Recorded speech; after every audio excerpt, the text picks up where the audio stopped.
Hola, muy buenos días con todos. Les habla el alumno Iparraguirre Ramírez Salomón.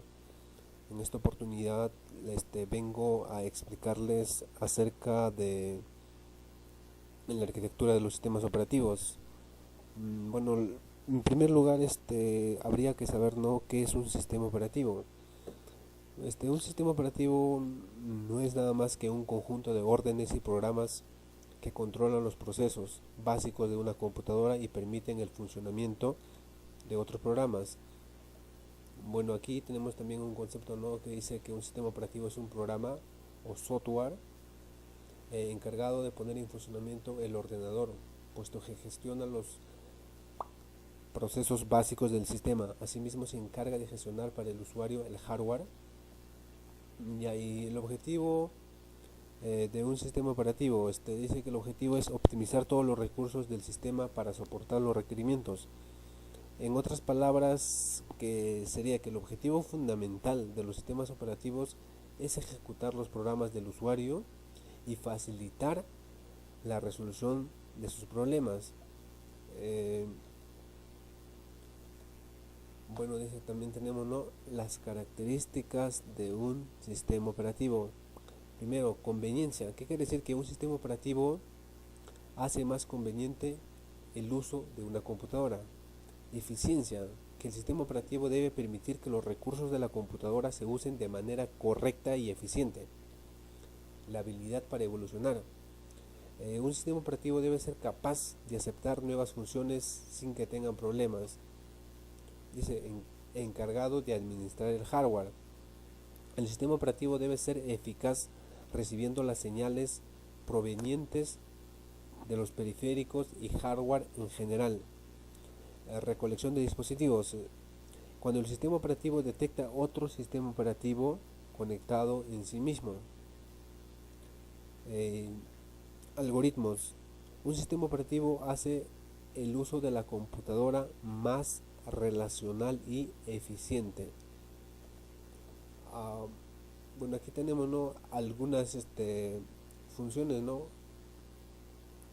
del sistema operativo. Por ejemplo, en primer lugar tenemos, dice, administración del procesador. Bueno, con esto, ¿qué nos quiere decir? Que el sistema operativo debe administrar la distribución del procesador entre los distintos programas por medio de un algoritmo de programación. El tipo de programador depende completamente del sistema operativo según el objeto deseado. También tenemos otra función que sería la gestión de la memoria de acceso aleatorio. Ya, en este aspecto, el sistema operativo se debe encargar de gestionar el espacio de memoria asignado a cada aplicación y para cada usuario. Si resulta pertinente, cuando la memoria física es insuficiente, el sistema operativo puede crear una zona de memoria en el disco duro denominada memoria virtual.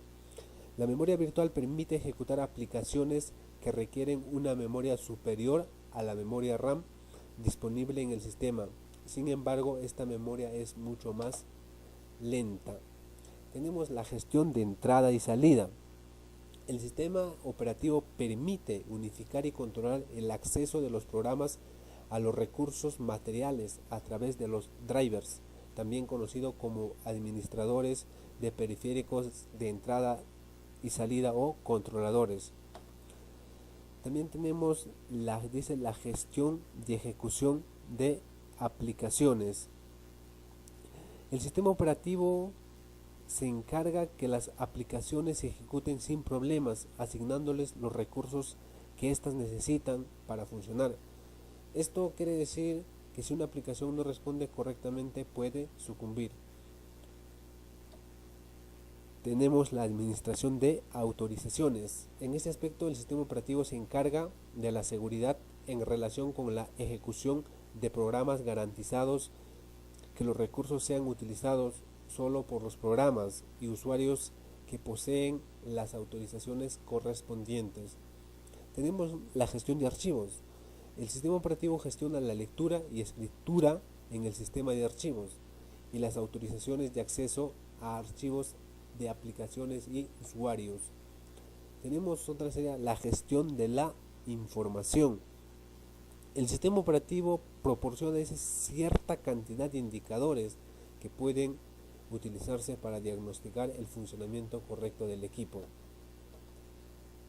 Bueno, aquí tenemos, ¿no?, los componentes del sistema operativo. El sistema operativo está compuesto por un conjunto de paquetes de software que pueden utilizarse para gestionar las interacciones con el hardware. Estos elementos incluyen o general en este conjunto de softwares, ¿no?, que vendría a ser como primero el núcleo, que representa las funciones básicas del sistema operativo, como por ejemplo la gestión de la memoria, de los procesos, de los archivos, de entradas, salidas principales y de las funciones de comunicación. El intérprete de comandos. Este posibilita la comunicación con el sistema operativo a través de un lenguaje de control, permitiendo al usuario controlar los periféricos sin conocer las características del hardware utilizados, la gestión de las direcciones físicas, etcétera, etcétera. El sistema de archivos es lo que nos permite que los archivos se registren en una estructura arbórea.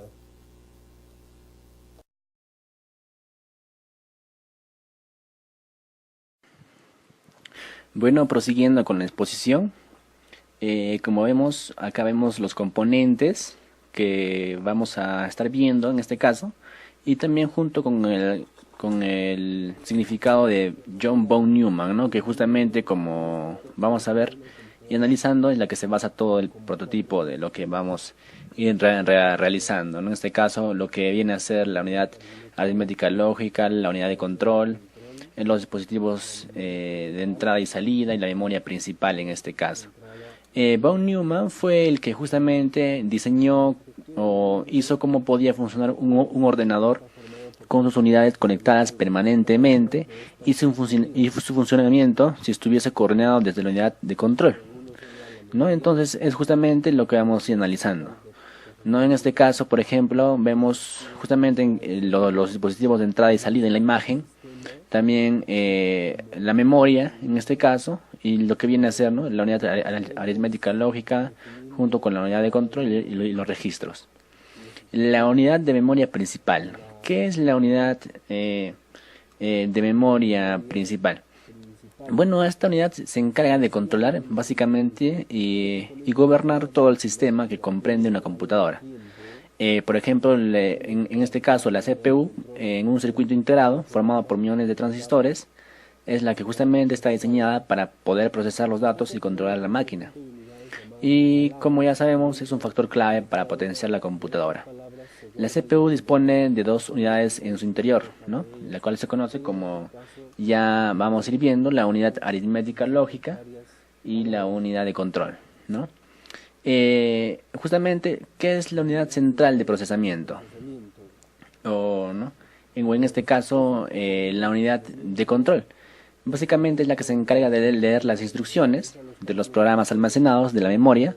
También se encarga de enviar las órdenes a los componentes del procesador para que ejecuten las instrucciones. Y el proceso empieza básicamente cuando llega una instrucción al registro de instrucciones, ¿no? Llega como una cadena de bits con distintas partes referidas a la propia instrucción y a los datos que se usarán posteriormente en la decodificación, ¿no?, de esos datos. Y también interpreta la instrucción a realizar y cómo deben actuar los componentes del procesador para llevar a cabo esta acción, ¿no? Y como vemos, para llevar a cabo esta acción, pues se realiza mediante el secuenciador, ¿no?, que envía microórdenes marcadas por el reloj, que genera pulsos de forma constante, ¿no? La unidad aritmética lógica. En este caso, la unidad de la aritmética lógica es la que se encarga de realizar las operaciones aritméticas, ¿no? En este caso, sumas, multiplicaciones, divisiones y todo lo que tiene que ver con el ámbito lógico del computador. Esta unidad puede tener varios diseños, ¿no? En su funcionamiento, con el diseño que estamos analizando, comienza cuando le llega al registro de entrada un dato, ¿no?, o en este caso una cadena de bits que representa un número, y posteriormente el circuito operacional, ¿no?, y se procesa junto con el contenido de la comunidad. Ahora, dispositivos de entrada y de salida, o periféricos. Bueno, esto también viene a ser parte de la unidad central de procesamiento.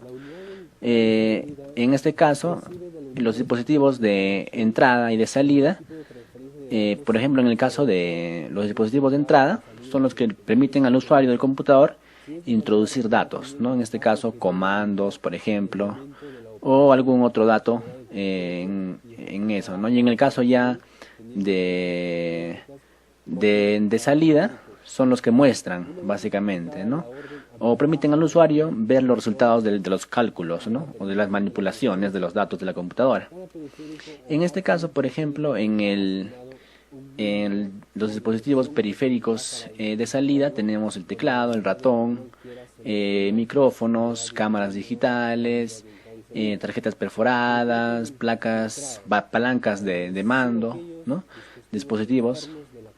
En el caso, por ejemplo, ya de los de salida, pantalla monitor, impresora, altavoces, bocinas, auriculares, multimedia, fax y entre otros más, como podemos ver en la imagen, ahí se puede ver claramente, ¿no? Los dispositivos de entrada y de salida, que básicamente ahí podemos ver, ¿no? Como son el fax, las impresoras, los altavoces o el monitor, ¿no? Que es un dispositivo de entrada y salida que nos muestra ya las operaciones establecidas ya en este caso. Es justamente todo lo que tiene que ver con los dispositivos de entrada y de salida, que también son muy importantes ya más adelante cuando vamos a ver en el aspecto de buses, porque justamente básicamente en eso trata, ¿no? Ahora, ¿qué son básicamente los buses o qué son los buses? Bueno, en el caso de los buses del sistema, son elementos que se comunican entre sí a través de justamente llamados estos buses, ¿no? Ya sea para manejar las acciones a realizar por la máquina o para mover datos. Hay tres tipos de buses, ¿no? El bus de datos, el bus de instrucciones y el bus de control. El bus de datos permite el intercambio de datos, ya sean instrucciones o simples datos, con el resto de elementos de la arquitectura. En el caso de bus de instrucciones, transmite las direcciones de memoria que se van a ser usadas desde la CPU misma. Y en el caso del bus de control, es el que transporta las órdenes generadas por la CPU para controlar los diversos procesos de la máquina ya que vemos, ¿no? Es justamente lo que vemos en el gráfico en la pantalla, ¿no? Bus de direcciones, bus de datos y bus de control, ¿no? Es justamente lo que acabamos de ver y describirlo, ¿no? Básicamente todas están entrelazadas y todas vienen y trabajan con los dispositivos de entrada y salida, memoria principal y CPU, y o sea, básicamente con la unidad central de procesamiento. Es básicamente todo. Muchas gracias por su atención. Haya sido de su agrado. Muchísimas gracias por su atención.